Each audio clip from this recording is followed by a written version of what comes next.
Liverpool FC is hard as hell. United, Tottenham, Arsenal. Watch my list and I will spell. Cause they don't just play, but they can rap as well. Anyway, what's happening, my goons? What's happening? We good? Yo, we good. Yeah. Listen, like, it's me and your boy Slim. I'm back at it again. But these three sitting in front of me, acting like we lost or something, man. Come on, man. We've had a great week of football. Yeah, we should be proud, smiling, happy Liverpool fans right now. Anyway, boys, introduce yourselves. Sam. 6 times, Sam. That's right. That's me. Yeah, Stuart. And Lee, aka Bayesian Bruce, up in this building. What's going on, boys? Listen, before we get started, as you can see, I've got my Mercedes gear on. And if you're listening, I have my Mercedes gear on. Big shout out to man like Lewis Hamilton, 6-time champion. You know what I'm saying? He's in good company with the rest of us Liverpool fans. You know what I'm saying? Yeah, no. So, yeah, no. Big up, props to Lewis Hamilton. You know what I'm saying? That's my other love, Formula One. But anyway, down to business. Let's go back and let's go to the midweek game against Arsenal in the Carabao Cup, Mickey Mouse Cup, whatever you want to call it. Right, what's important about the game is we have to go with the lineup in it because we fielded pretty well. It was 5 bench players and practically 6 youth players. So run through the lineup quickly. We were Kelleher in goal, Nico Williams at right back. It was Gomez and Van der Berg in centre midfield. Milner played left back. Oxlade-Chamberlain, Lallana and Keita in the midfield, and then up front was Elliott, Brewster and Origi. So pretty much the lineup that we all spoke about in the Anfield South group that we wanted to see, just basically youngsters and fringe players. What a game. Do you know what? I should actually say the Arsenal lineup, but I don't have it down here because Arsenal went with quite a strong team, a team that had played quite a lot of games together in the Europa League. But you know what, Sam, you got the floor, man. Talk to me about that game. First of all, I was there and it was a privilege to be at such a great cup tie. I think credit to both teams. They just went for it 100 miles an hour, hammer and tongs. I think it's arguably, since I've been watching football about 30 years, one of the best cup ties I've ever seen. So big up Arsenal, big up their fans, and created a good atmosphere. It was a privilege to be there. Nice. Yeah, it was actually a good game to go to. If you hadn't been to a game for a while, imagine that. You go to that game, 10 goals. Like, should there be, in professional football, there shouldn't be 10 goals, you know what I'm saying? It's crazy. Stu, man, give your thoughts on that game. Sam, real Sam, can you stop messaging me? I'm actually trying to do a podcast, please. Yeah, go on, Stu. Yeah, as Sam said, it was a crazy game. There was a lot of quality goals in that game, though. Yeah, a lot of quality goals, even from Arsenal as well. Their players, as I think I said in the Anfield South group, it was quite a lot of their players that play week in, week out, but they play with each other a lot in the Europa League. We saw Mesut Ozil come back into the Arsenal fold as well, didn't we? Yeah. For me, I didn't actually think he had a great game, but I know a lot of people did, and like they were saying, but he created the 2 goals for them. But I did think some of our players, especially the senior players, they were a bit in and out. But I thought the youngsters did themselves proud. I thought Nico Williams was quality. I'm glad you said it because I was gonna big him up as well. I think he had a great game at right back. I thought he did. I thought Harvey Elliott grew into the game. It was a little bit hit and miss in the first half. Weird thing is when he moved over to the left, that's where he got the penalty, and he was running at players. Then he seemed a bit more free. But yeah, that was a good game. Bayesian Bruce, that game was littered with mistakes from both sides, man. Just talk to me from our point of view how the inexperienced back four did. Obviously minus Gomez, but talk to me about the defense. Well, one of the first things I wanted to go into, I know you're hitting with that, but for me, what I was mentioning to the boys, I was very disappointed with one player in particular in this game. Okay, go on, man. And that's Naby Keita, because for me, this guy, I've got him on my shirt, bro. You're just, actually on my shirt. I was gonna come to. I'm sorry, No, man. do you know it's cool because I know it's a bugbear of a lot of people in Anfield South WhatsApp group navigator. So cool, you're gone on. I'll come back to the defending. Yeah, let's do the midfield then. But just for me with him, because when I see Lallana in there, I was like, cool, because it's this cup. No recognised number 6 in that midfield either. Yeah, I'm like, cool. But for me, he should be bossing that. He should be head and shoulders above everyone else in there and showcasing his stuff basically. But when the game started to kind of go against us, I see the kind of thing in him where when the going gets tough, he kind of shirks away and he's having a little limp. So they see that on the bench and they're like, ooh, don't want him to get injured, get him off. But he could probably play. But I just don't think he needs to get to grips with our pace of the game and how it goes. Like, that's what I think personally. And this is where, for me, when people throw abuse at Jordan Henderson, I look at them like they're crazy, because no matter how good or bad his game is, how limited he is or whatever, no matter what he always stands up and is always there, always showing, always never hides. I back you with that, and I'll be the first to hold my hand up. I'm a big critic of that guy, but to be fair, he puts the shift in. He'll keep putting the shift in. And if he's not doing the passing right, he'll be putting the tackles in. He's still making, like, showing the guys, you know, wearing the armband. He's showing them what needs to be done. But going back to the defence, do you know what? I wasn't really that disappointed with him. Yeah, 5 goals seems like it's ridiculous, but when you think about it, this is a bunch of guys that don't play with each other regularly. I just like the fact that the way they kept at it. And what I will touch on is, for me, what Klopp's done. He does loads of little things, but I don't know if you guys remember him saying to the Anfield fans before, to Liverpool fans, saying why are you leaving early? Don't leave the ground early.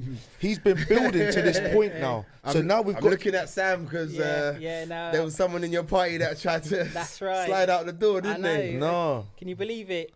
In this era of Klopp being at Liverpool, the amount of comebacks we've had, the way we keep going to the end, you would have thought that by now all Liverpool fans would stay to the end and know that it's not over till it's over. So to my surprise, 3 minutes to go, 5-4 down, we're getting told, oh, let's go out, let's beat the traffic. Wow.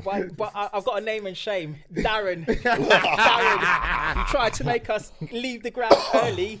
We'd have missed the equaliser. We'd have missed penalties. Now pissed I would have been at you if that would happen. Nah. Listen, shouts out to JR, because he actually zoomed in, he recorded the game. He zoomed in and he showed there was a bag of fans at the exit trying to get back in to watch the penalties. Yeah, a bag of fans. And obviously all the stewards are like, no, because we've all been Anfield. Once you're out, you're out. Yeah. There's no getting back in. You know what I mean? So bag of fans missed what actually really went down. Mad. We've scored the most goals in the last 50 minutes of games. Anyone that really supports Liverpool should never leave early. No chance. Never ever leave early. But anyway, back to the defence. The reason why I understand the defence don't play together, but there was a few mistakes that I think you shouldn't be making as a defender at the level that those young boys are at. I mean, there was a couple of times where it's just like they couldn't clear the ball and it stayed in the box, and Arsenal kept it alive, and that's where they got a couple of their goals from. For me, that's bad defending. Do you know, we play this great football where we play out from the back, but sometimes it's just rose edit, mate. Do you know what I mean? And that's what I meant about the defence for me personally. It was a little bit and not having a leader, if you like, in the back four. I think it showed. There was no Van Dijk, obviously. Then you look, no Matip. Then no Lovren, who for me is third choice. You look at Gomez, we know is a great defender, but he hasn't had many minutes, just coming back from a big injury. He still needs time to get back into the game. I just felt the back four was a little bit shaky. And then you look to Milner, you think he's going to give you something, but there was actually one of the goals where Milner was actually just standing there watching the play. So as Stuart alluded to, the elders in the side didn't really help the youngers throughout the whole game. But, when all said and done, Derek, man, that legend, comes up with that crazy bicycle kick, which actually hits off his shin, if I'm right. You know what I mean? But Nico Williams, Stu, talk about him, man. Yeah, like the look of him. Like he's probably in the don't want to put too much pressure on him too much, but he's in that Trent thing. So I could co-sign that. Like he bombs forward. He's got a good whip on him. Future looks good. Like you can put him in. He didn't look too phased either, which I know you were saying about the back four, but going forwards, like didn't look too phased at all. I think it would be good as well. Like obviously it's too early for him, but it'd be nice for Trent and even Robbo, like just to have a bit of competition, like in the back of their mind, knowing that there's people in there that can. Yeah, I mean, I understand why Milner played because he wanted some of that experience in the side, but it would have been nice to see Lamucci play left back. A lot of people keep calling for this Lamucci guy. Yeah, no, he does look good. Like I know, again, only pre-season, but he looked good until there was that mad tackle on him. I've forgotten if he played, but there's that mad tackle on him. But yeah, no, he looks good. Sam, talk to me about the mentality of our second string in inverted commas players. Can't fault it. Just relentless. Just don't know when they're beat. Kept on going, and yeah, you can see that. I think it's a club thing at Liverpool whereby we've fostered this kind of this mission that we're not beaten until like the final whistle blows. So we keep going. Like I mean, touched on it. The right back. If you saw him all night, all the time, battling, chasing lost causes, running, pressing. I think, mentality monsters. Big. Because I mean, I was fearing the worst, man. 5-4 down. I was thinking, fearing the worst. I don't want to lose. I didn't want to lose that unbeaten record at Anfield. I was just like, not to Arsenal, man. Do you know what I mean? So I was like, here we go. But yeah, man. Yeah, and I think you got me because I did try and say at the beginning I was going to try and watch the game as a neutral. But yeah, just as you like I said, 5-4 down. It was like, okay, no, I don't want to lose that. And then Origi scores and I'm jumping up like a madman. You had to jump up for that goal, man. Yeah. And penalties, I was like walking around my living room as if it was like the technical area. Like just up and down, doing a Klopp when it's our penalties, not wanting to look. And yeah, it was tense, man. So it was a nice touch for what's his name, Lee, to take the final penalty, young Curtis Jones. Yeah, it was good. Born and bred Scouser. Lovely. Get the winning penalty. That was a nice touch, I feel, man. Shouts out to Kelleher as well, man. Yeah. I was going to say, although according to Klopp, Curtis Jones wasn't supposed to take that penalty. Yeah, I think was it Origi was meant to take it. He was supposed to take the last penalty. Yeah, but they swapped over, didn't they? Yeah. No, yeah. But like you said, the mentality seems to be a club thing. Yeah. You know what I mean? Because obviously we all know what happened yesterday. You know what I'm saying? So, yeah. So obviously now we're through to the quarterfinals now. Beautiful. We've got this whole fixture thing, man. It's crazy. Has anybody got... Do any of you three have a solution to our fixture pilot? No. I mean, I've heard that rumour about the two teams playing, but again, just looking on stuff today, like TV and all that, everyone's saying they don't think that's going to happen because the EFL are going to think that we're diminishing their cup. Yeah. But yeah, something needs to be done. You can't have all these things all the time and everyone just... Because it's the World Club Cup and the quarter-final fixture that clash, isn't it? I wouldn't be a fan of having two teams anyway because at the end of the day, Klopp's the boss. So I wouldn't feel safe with either team if he wasn't there. So... Yeah. And who would be our subs? Like...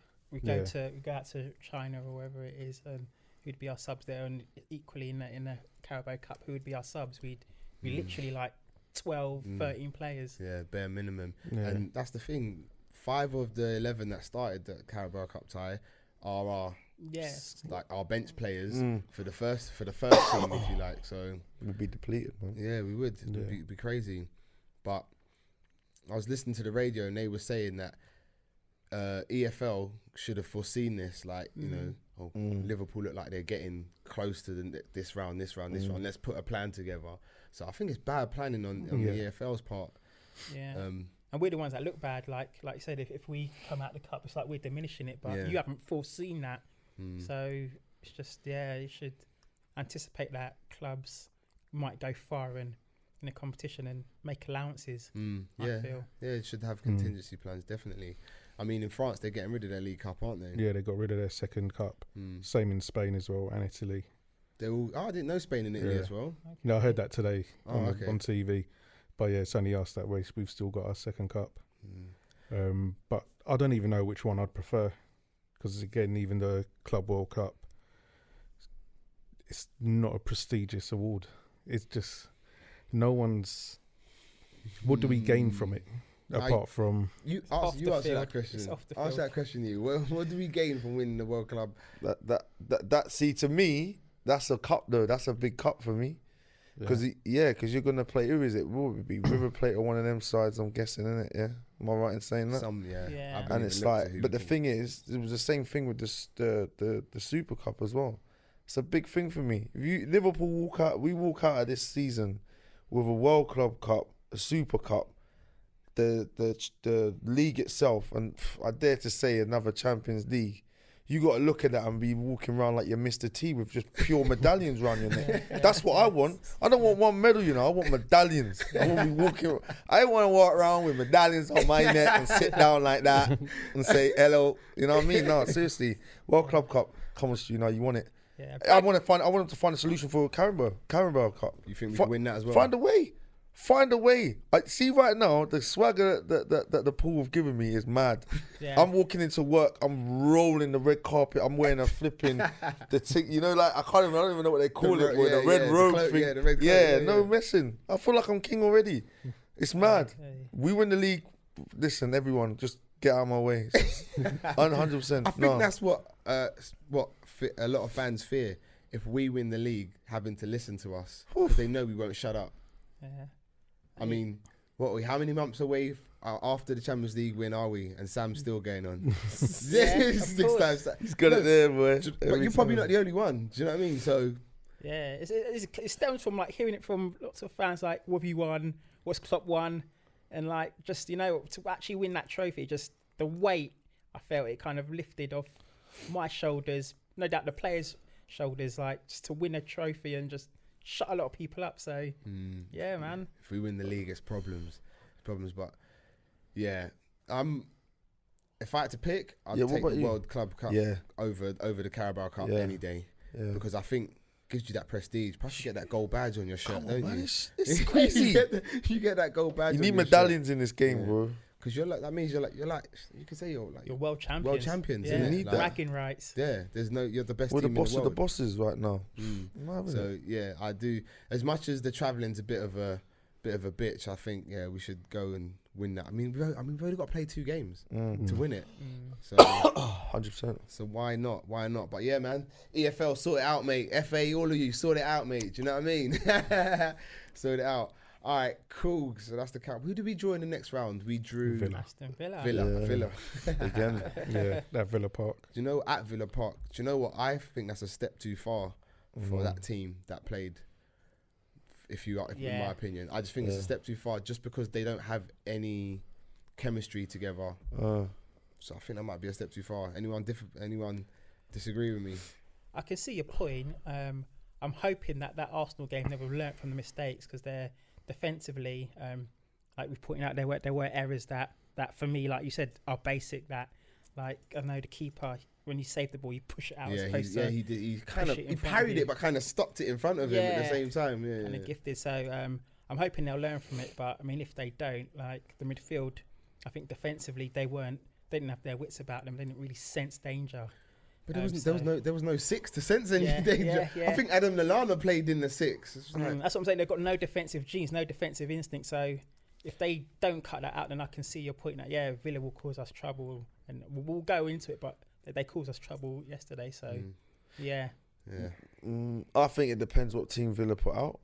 Did Villa put a team out that like is the team that played on the weekend, or they put a team out where they're trying out their own fringe players and stuff. What do they do? 100% they put a strong team out Yeah. because that's the only realistic chance they have of silverware. Or get into a final. Or get into a final, yeah.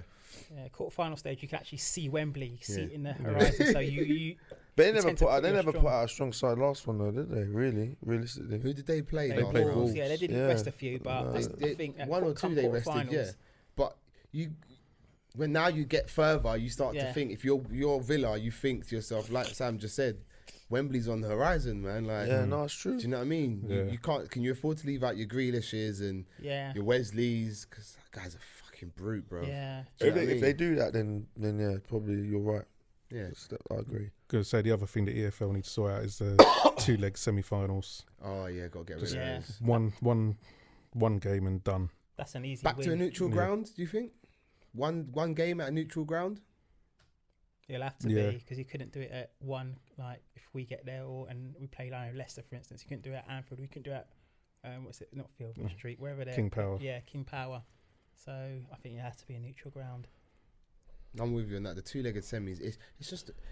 I think in this country with our football, they're money grabbers. I think the two-legged semi it's just more money, isn't it? Really for the We long EFL out and the everything, sponsors. man. And I just think they're not thinking about the players and Yeah, They're not thinking about the the fans. fans, because obviously you know what I'm saying, and they're not thinking about anything at all. Just thinking about making money and just getting that name out there. Whoever's sponsoring it at the time. Do you know what I mean? I think Klopp said it and Pep backed Yeah. him up. Like there's too much football in England, and as much as I like watching football, when my team are flying how we're flying now, Yeah. I don't want the smoke, so No. I don't want the drama. So yeah, but yeah, for me, Villa next round, step too far. We'll see, Agreed. man. Hopefully I'm proved wrong. Do you know what I mean? Hopefully I'm proved wrong. That's if they sort out the fixtures anyway. Yeah, because it could be a January game. yeah, Yeah. Could be a January game. Yeah, yeah, could be, but Yeah. we'll find out soon enough. All right, let's move on to this weekend's game then. Let's move on to Villa away. I've got the team here. Why did I write down the team? What was different about the team? Oh, Number 20. it was the same team, but I think Lallana came in for Fabinho, because that was the talk in the group before the game. Do you rest Fabinho or do you not? Because he's on 4 yellow cards, and obviously, as everyone knows, we got the big one coming up in the league next, which we'll talk about a bit later down. Klopp decided to rest Fabinho, which do you think that was just advisable? Don't You jump asking? at me. I'm I- open question, I- boys. You know what I mean? Like, You know what? Yeah, I think he was well within his right and his gift to do it. When you first see him, when I see Lallana on him, I'm like, oh. But at the end of the day, realistically, we've not got a team, we've got a squad, and when he has a squad and he has faith in them players, and we should have the same as well. It's Villa, no disrespect to Villa, but it's Villa. So really and truly, I'm looking at it like that's a game. Don't matter that we're going over Villa Park. We go there, we beat them with the team that we put out. My thought process for too long is where we were just that team that were just getting pumped every now and again. We're getting pumped by them random teams as yeah. well. And I'm sitting there and I'm like, nah, Klopp's giving me this thing now. I want us to have this little bit of swagger in us that we actually believe that we can go in there. These positive thoughts, universe time, guys. Yeah. Because I'm telling you now, that's how I was sitting there. I wasn't watching that game. I was like, okay, we'll go down. But I can see what we were doing. We done last season when I was sitting on this couch right here. I was saying the way City play when they're a goal down and they don't panic, they just keep going. That's what we're doing now. Yeah. There's no panic stations. There's not, we haven't scored. The passes are just keep playing. But yeah. But then to add to that, then Lee, we spoke earlier about the mentality of the second string players. Yeah. And Sam rightly said that it's a club ethos. Uh-huh. The first team showed that as well. Showed it as well. The mentality, the never say die attitude. I mean, I was panicking. I'm not even gonna lie. Which one? The Villa game? The Villa game. I was panicking. I was like, "There's no way we're gonna lose this unbeaten run to Villa." Like, like you said, you said Klopp's giving you that swagger. Klopp's giving me that arrogance. Where I feel like a team like Villa can't be. Do you know what I mean? Yeah. Like, you know, no disrespect, like you said, but no. If we're gonna lose that, it's gonna be a Man City, a Man United, Chelsea, someone with a bit of pedigree. Do you know what I mean? So yeah, I was panicking, but like you said, man, mentality giants, man. Like, the belief in the team that they're gonna score, and they just keep going, just relentless, keep trying things. Like, because I mean, in the final third, we weren't firing on all cylinders. I don't believe yesterday. I'd go along with that. I think that like Mane was trying first half. This is, but I know not a lot of things were coming off. Firmino, because he left 2 centre backs plus a defensive midfielder on him, so he wasn't really getting into the game much. For me, Salah had a poor game. Salah wasn't really the Salah that we know. As soon as you bring him up, talk about his form. Let's talk about Salah's form, because I mean, he's not. It's deserted him. Like, it's just like a shadow of his former self. I mean, I almost don't know what the real Mo Salah is, because I think that 44 goal season, that was a freak season. That wasn't the true Salah. I think last season he got about 28 goals or something like that, and I think it's probably in between that 44 goals and that 28. That's probably where he lies. But with Mane, I know what I'm going to get. With Firmino, with most of the team, I know what I'm going to get. With Salah, I'm not quite sure what his level is at, and I know he seems to kind of go through spells where he's not himself. He's not so much linking up with the players, the front threes. Does he need a spell out of the team, Stu, Mo, and just maybe a few off the bench appearances? Looking at the fixtures we've got coming up, I probably wouldn't, because I think even though when he has bad games, like he had a bad game, he's probably that is lowest form that I've seen him at against Villa. But other times when he has a bad game, he still does the job that Klopp wants him to do. He'll still pull defenders away to allow Trent to get past him. That's a bit. We saw that when we didn't have him against, was it United? Yes. Yeah. We had Mane there. Mane's right foot. He's gonna go on the outside. Takes away Trent. That's why Trent was like crossing the ball in from deeper. Yeah. It wasn't until the second half. I forgot it was Lallana came on, and Lallana plays more inside, so he was coming inside, allowed Trent to get past him. So probably against Genk midweek, I'd rest him. Like, just give him this week.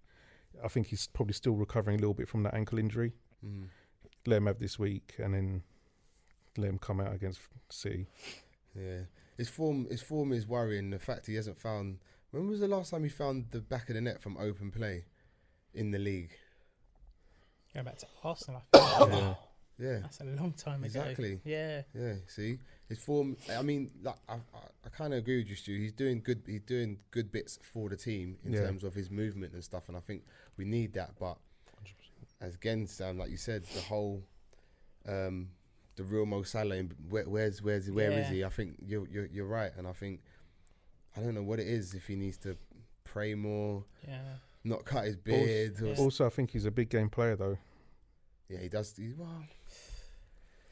He has.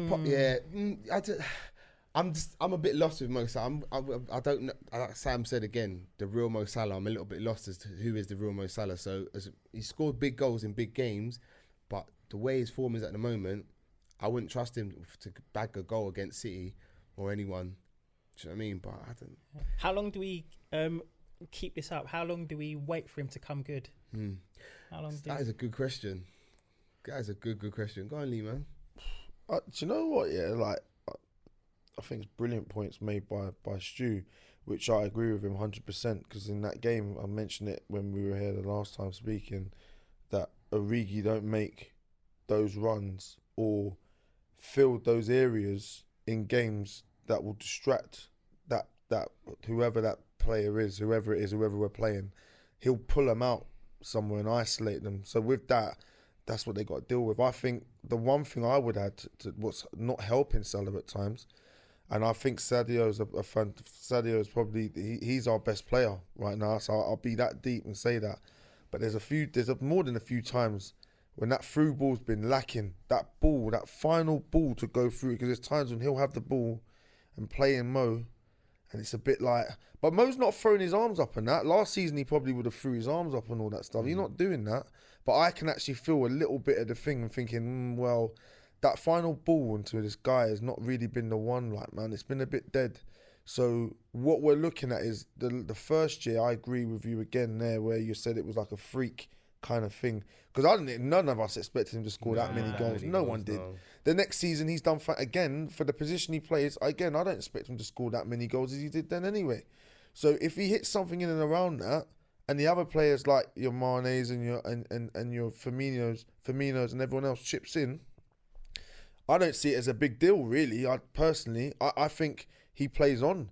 In the game against Genk, yeah, rest him, have him on the bench, let him get a run out if need be. But I think Mo will come good. I think we always forget how Mo sometimes starts off, because he doesn't always go through that thing where he just bang, bang, bang, bang. It'll come to a point where then he'll start doing his thing, and then he'll hit the ground running, and then so I'm not worried, man. Play the guy, man. My He's a problem is baller, that, man. like, fair enough, he's not scoring it. You don't have to score. You don't even necessarily have to assist, but your influence, like Mane is always influencing, always trying to do stuff. But with Mo, I see there's no influence.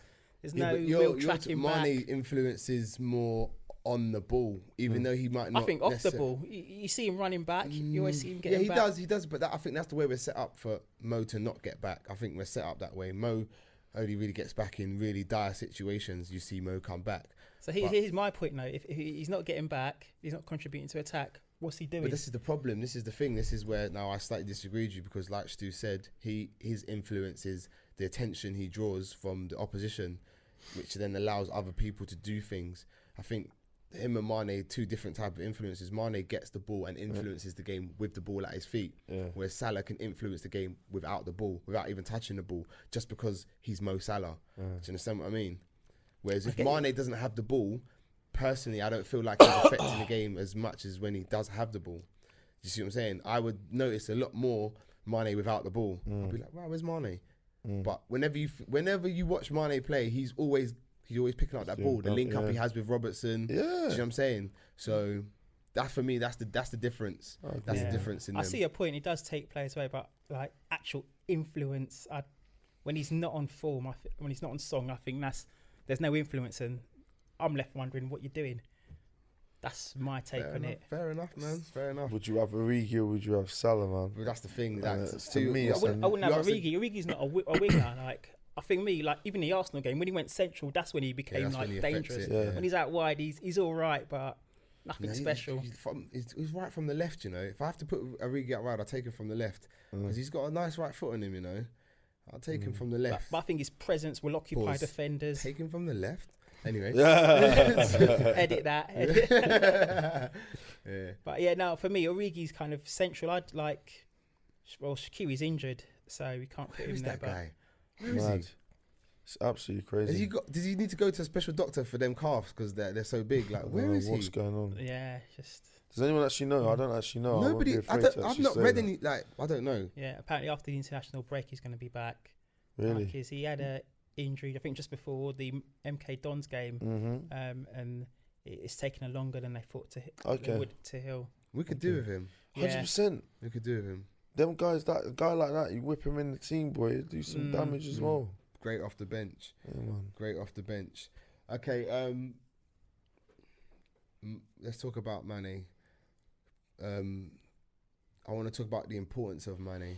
How integral is Mane becoming to our team?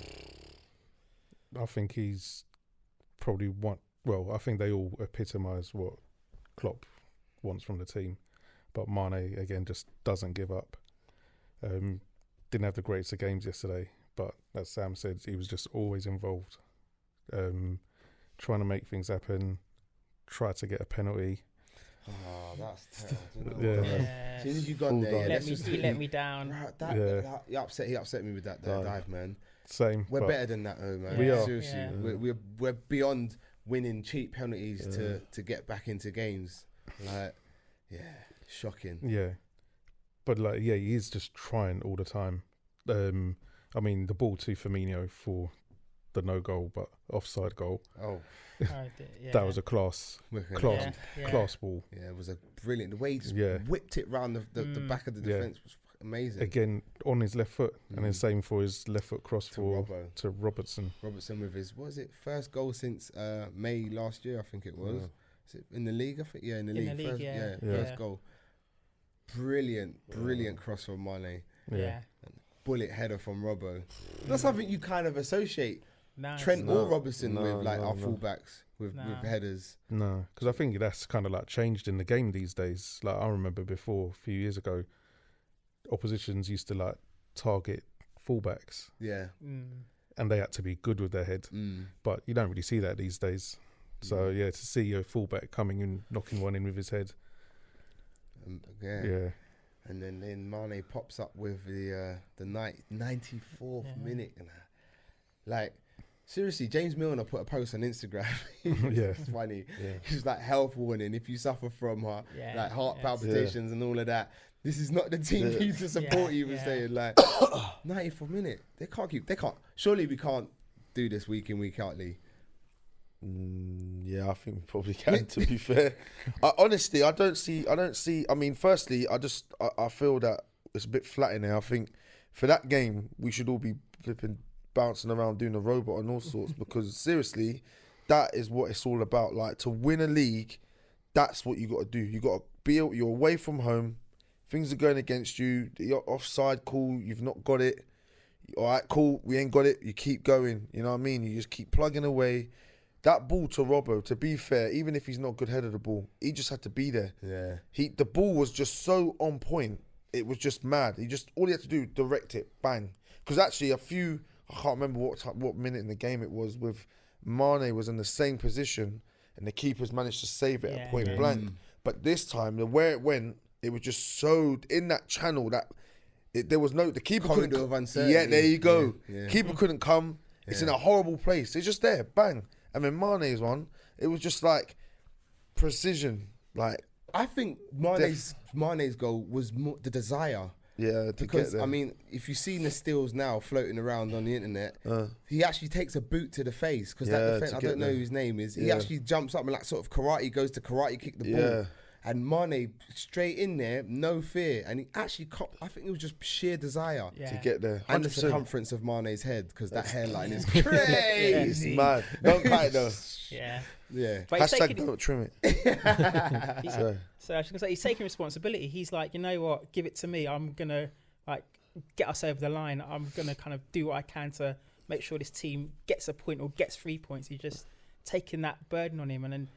Going back to Salah, I'd like to see him kind of get back to that, because in that first season he was like that. He was like, give it to me and I'll do the rest. Mane seems to be taking that mantle, and he's like I said it last week. Like, I looked at him when we're a goal down, that if we're going to get into it, we're going to need you to do something special, and he delivered. Do you know what though? I think it swings and roundabouts, because we could hit Jan, and Mane might hit a little dead patch, and then Salah steps up. What happens is I don't mind that, because I know we've got that. Isn't that like having 11 captains on the pitch though? 100. Yeah, and isn't that what you really need in a title chasing season? 100. You need every player to step up at different parts of the season, 100. And I think you're right. It might be swings and roundabouts. It's Mane now, but. For me, he's just a key figure right now. I mean, without him, I think we're lost at the moment. He's the man at the moment. There was even a stage last season where he was the man as well. Mo had a dip last season. Same thing. He stepped up. Same thing. It's no different. Trust me. For a small guy as well, he doesn't half score a lot of his head as well. You know what I mean? Like, he's good in the air. He's good in the air. No, he's absolutely amazing, Mane. Stu touched on it. VAR, just wow. I mean, I think a lot's been said about the VAR decision that went against Firmino, and I think the group was in uproar about it, but it kind of went under the radar. But then there was some pundits who actually spoke out on it. What's your thoughts on it, Stu?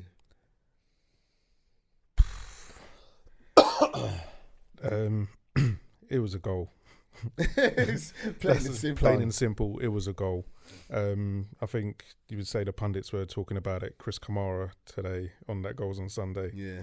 He actually said, and I'm glad he said it, someone has changed their decision, or someone has changed the lines on the pitch to suit their decision to stop Liverpool from scoring a goal. I'm not really one for any of the conspiracy theories that go around that everyone's against us and all this. But when you see something like that, it's like, how is someone able to change the lines? It's like someone's going to have to be going into some manager's office tomorrow. Yeah, someone's going to have to be culpable for that. Yeah. I mean, 100. Chris Kamara even did put the lines on the paper on the lines, and the line weren't even straight. I mean, you could see it. There's the red line was bent at the bottom. It's like you take into its logical conclusion. That's a horrible thought that someone would do that. Yeah, it's just but you said it's so wrong. You said you're not one for conspiracy theories, but you cannot. When you see that, you cannot help but think someone's got a problem with us here. The linesman put his flag up there. That's the worst part. Work that it? one out. Before he even think that the linesman had it up. So for me, look how tight it was. But looking at on a screen, how's a liner actually managed to give that? Mad. But see, sometimes I don't blame the lino because of how fast they are, how fast the players are. In the Lino's defence, he's the side of Firmino, so the first body he's going to see is Firmino's, isn't it? Go on. Yeah. So Firmino actually has his arm out, right? So to the Lino, I'm playing devil's advocate here, right? Listening. So to the Lino, because he's Firmino's side, it might look like Firmino's slightly leaning ahead. So that's might be why he's flagged. To be just to put it out there. So I throw this in there then. So if that being the case, for me, you can't call really what. So he's seeing that, so he's calling that, yeah. So he thinks he's seen that, so up his flag goes. So now we've got this VAR thing. So this VAR thing's meant to help assist them now at this point, but it's gone. It's gone against us. Yeah. Talk to me, like, because it's still mad. Subjective. That's all it is. No, it shouldn't be. It's happening behind closed doors. Yeah, it shouldn't be subjective. Yeah, Offside should be black and white. Yeah. Done. No, I'm not. No, that's a goal. And the excuse is his armpit. If we're ruling out goals because your armpit was slightly ahead, I think we're.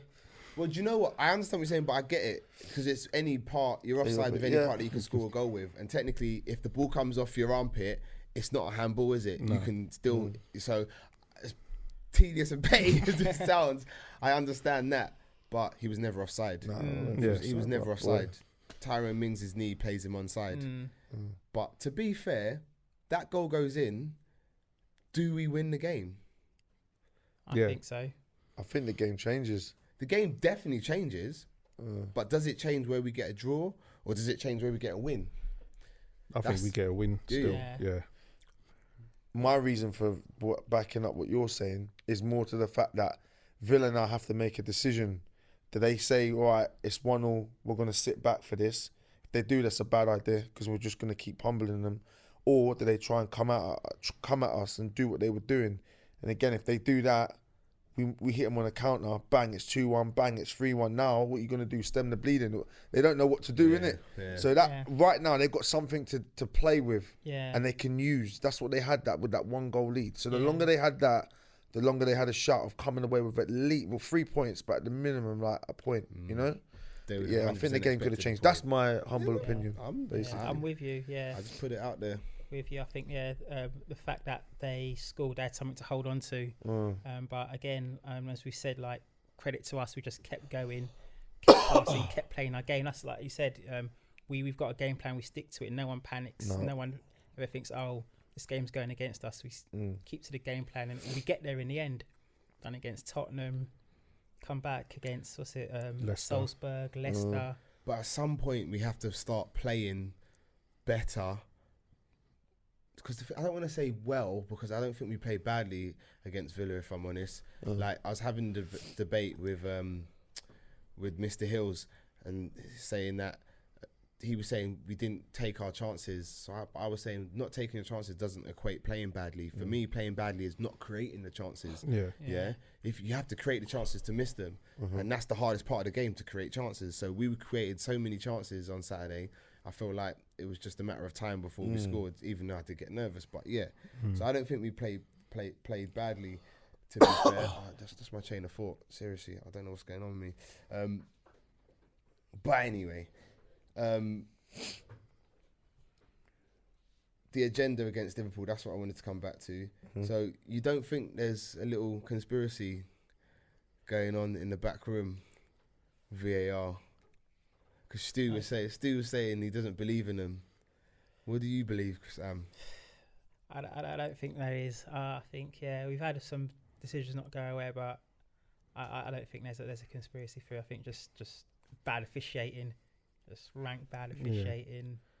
VAR isn't kind of having the effect it's supposed to be having, and we've borne the brunt of it.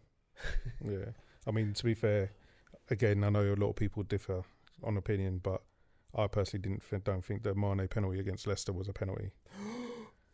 But we got it, it went in our favour. So that's a stone waller, mate. I think it's a conspiracy theory against us, but it doesn't matter this year. Oh, nothing can stop us. No, it's like that. It doesn't matter. It's your destiny. This is it. I want you not to take this now and run with it. Yeah. I'm that thing of it, and it's 10 games in or something like that. I'm that thing. I swear, I'm not joking. You never hear me talk like this.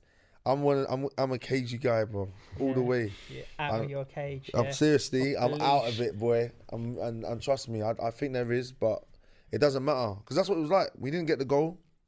Cool, we'll go again. That was what it was like. Yeah. We didn't sit on it and think on it and we haven't got no. It's play. Yeah. Play.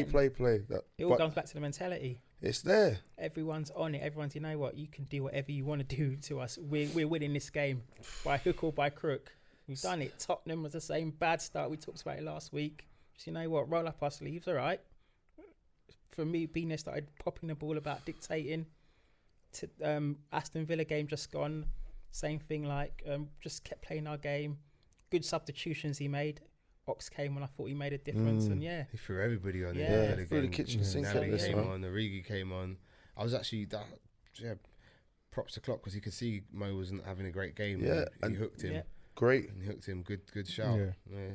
You got to do that sometimes. And I'm happy for Ox as well, getting more minutes. Yeah. Because I made it known in the group, I think he goes in our midfield three when he's fully up to speed. Yeah, he's definitely got a part to play this season. If he's fit and firing, We need to keep it moving, boys. Because times I was gonna we spoke about the Genk game last week, so I won't even worry about the Genk game because that's what's next. That's on Tuesday. Just sit to the Premier League because we've got City after the Genk game. I want to talk about City's approach to the game. How do you think they're going to approach the game at Anfield? Because I mean, Leicester and Chelsea, what are they? 2 points? Are they 2 points behind them now? I know Chelsea. Well, I'm not sure about. I think Leicester's Leicester and Chelsea on 24. I think City are on 25. So they're a couple of points behind them. If they lose the game to us next week, they got them hot on their tails. How do you think City are going to approach the game? I think they'll approach it the same way they did last season. Yeah. Agree. I hope Klopp doesn't approach it the same way. But I've got a feeling City are going to approach it the same way. Don't lose. That'll be their number one objective. Don't lose at Liverpool. If they lose, if we beat them, doesn't even matter if we beat them convincingly. I know, again, a lot of people in the group saying beat them 4-0, 5-0, whatever, want to murk them. I'd be happy if we did what we did yesterday, get a last-minute winner against them, because I think that would crush them even more. Soul destroyer. Yeah. Agreed. Beating City 4-5-0 is a bit like poking a bear, isn't it? Yeah. Yeah. But I think even if we get like a 1-0, 2-1, like I say, pop up with a last minute winner, that crushes them. That's soul destroying. Does Pep know how to come for a draw? Does Pep know how to come and not lose? Proved it last season. He almost got it right. If Mara scores that penalty, that's the ultimate pickpocket, smash and grab. Yeah. So but I think they played better than us last season when we played them at Anfield. They were better I than us. thought they were the that. better team too. They were better than us. So I don't feel like they played not to lose. I think they came for the win last season, personally. I think what they done last season was more. They came with tactics, which was to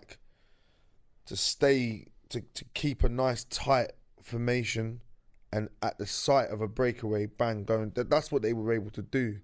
And which then made us a bit cagey because we thought, we go forward, we kind of leave ourselves open. Yeah. So what we want them to do is to come and play. Yeah. If they come and play, then they're going to have a problem with us because it's hard to live with us. It's hard to live with them, to be fair, when they're doing it. It's like fire and fire, isn't it? But I think if they come and try and play, then they're more than likely lose. But if they come and do what they've done, then we might have to settle for a point, as much as it burns me. I think they have to play. Do you think so? I think they have to play. This early in the season? I think we're 6 points clear. Yeah. They've got 2 teams on behind them with 2 points behind them. Yeah. If they draw, that's 3 points. And if the teams behind them win, they're level. I don't think they can afford to come and do anything but go for 3 points. I hear that, but at the same time, it would be if that was me. Not that it's me, but if I'm in there and I'm talking to that team, what you don't want to do is lose way too much ground. So they could go in there, they could come and play against us. They get moved to, and it's like they didn't really have to get beat up like that. They could have gone there and kind of played not so much cagey, but just come there with tactics. If the tactics play out, they win. But a draw doesn't suit them though. It doesn't. I think it does. But it hasn't lost. They haven't lost in it. Sorry, go on. I think it does. I think if we were to win that game, psychologically, what that does to them, what that does to us, I think it's I don't want to say one hand on the title, but it's approaching that kind of level. If they draw, there's still time in the season to turn it around. We might go for a bad patch. That World Club Cup might affect us.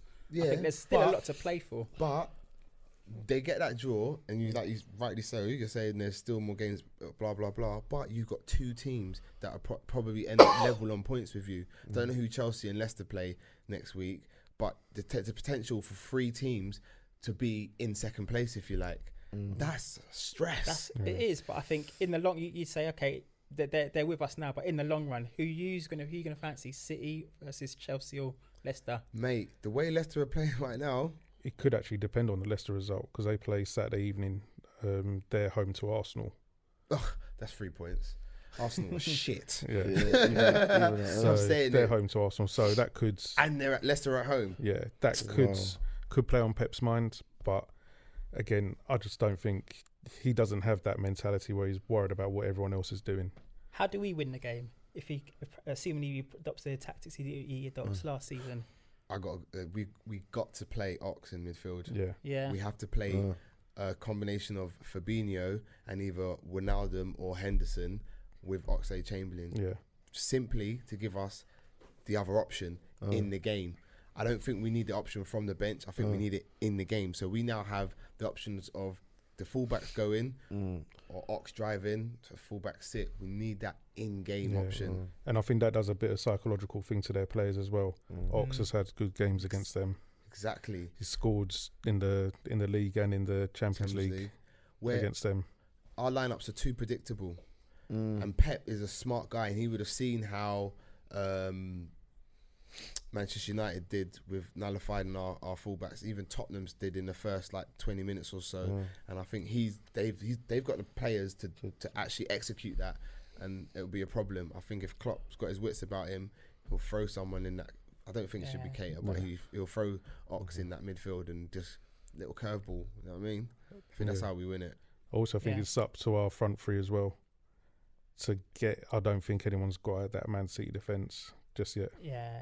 For me, that'll be Mane. Yeah. To get at those, I think they played Fernandinho and Stones. At the weekend. That's no centre back pairing, man. You know what I mean? That's a great shout. I think if we get at the defence, we'll tear them to pieces. We'll absolutely torch that defence. The atmosphere is going to be electric. Yeah. Will be. I just want Firmino because he'll have one of them games where he goes there and he drops, and then it's like, don't get me wrong, Fernandinho is a great player. Stones ain't going to know what to do. Am I going to stay? Do I have to drop? Do I have to go with him? Am I going to follow him into midfield?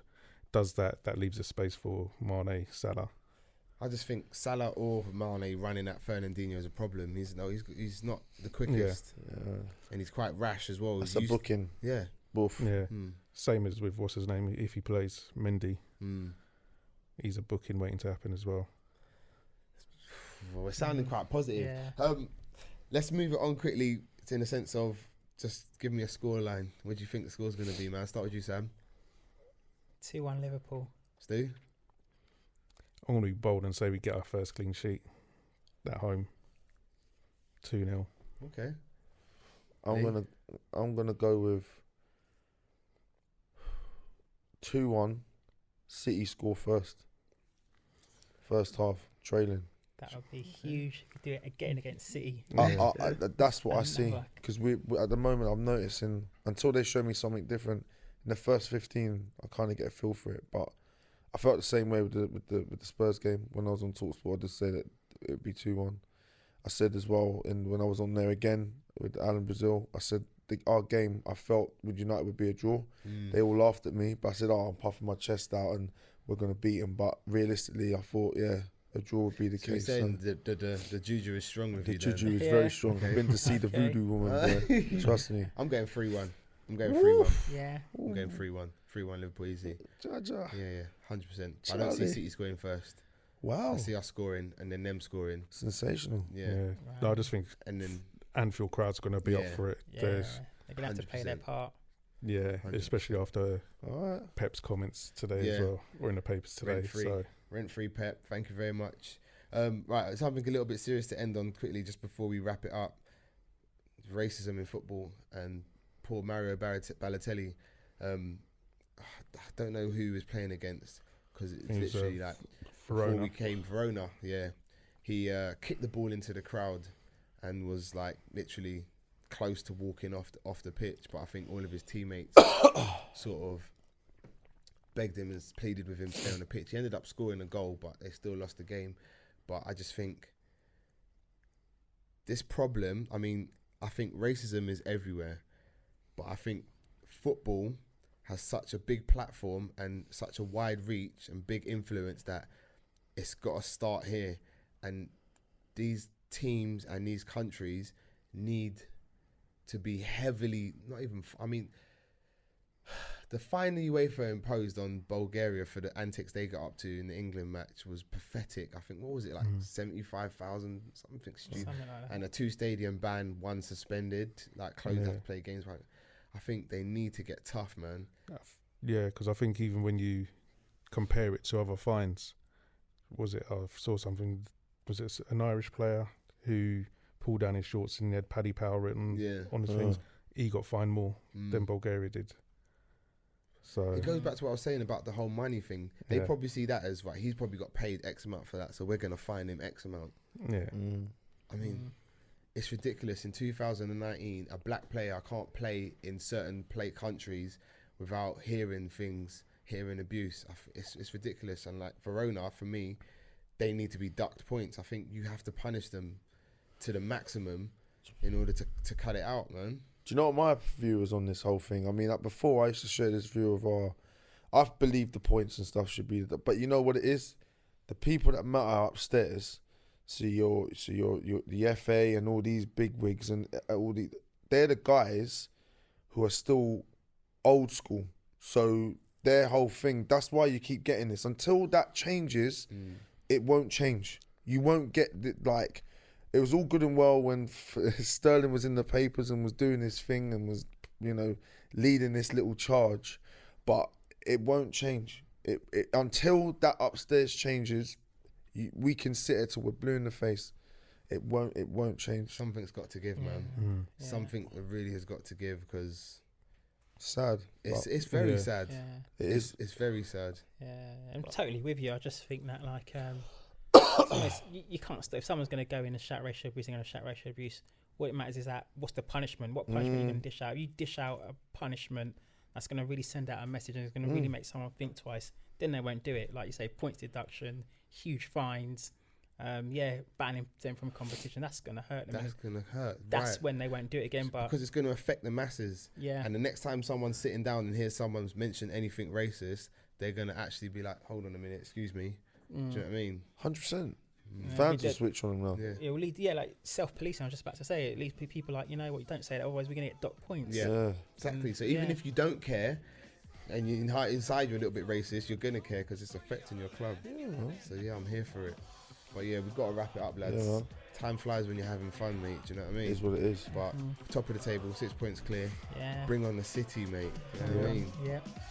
Boys, as always, man, I've been your host, Slim, man. Until the next time, we've had Sam with us. Been emotional. Stu. Glad to be back. Beijing Leroy. Bruce. Beijing Bruce. Beijing. Until the next time, people. Peace.